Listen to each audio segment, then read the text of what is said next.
Hamyon robotda SVM xizmatlari bo'limida Telegram uchun arzon chiqmaydigan 1 yillik kafolati bor obunachilar qo'shishni ko'rsatib o'taman. Buning uchun tanlaymiz. Xo'p, hisobimizda eng kamida 5000 so'm bo'lishi kerak. Obunachi narxi bittasi 5 so'm, mingtasi 5000 so'm. Qancha obunachi qo'shamiz? Eng kamida 500 ta obunachi zakaz qilsak bo'ladi. Yozamiz. Xo'p, endi havola tashlang degan joyiga havola tashlaymiz. Kanalingiz yoki guruhingizga shaxsiy havolasini tashlashingiz kerak bo'ladi.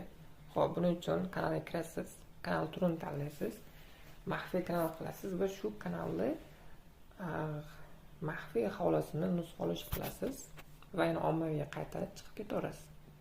Va botga kirasizda, botga shu shaxsiy havolani tashlaysiz. Va shundan keyin tasdiqlash qilsangiz, o'sha buyurtmangiz bajariladi. Eslatib o'tamiz, faqat shaxsiy havola uchun qo'shiladi, ommaviy havola uchun umuman qo'shilmaydi. Obunachilar qo'shilgandan keyin chiqib ketmaydi. Chiqib ketsa ham oshib ketsa 1% ga chiqishi mumkin. Juda ham zo'r servis, foydalanib ko'ringlar. O'zimiz sinab ko'rganmiz. Mana 500 ta shu buyurtma qilingan shu servisdan. Mana hammasi qo'shilgan.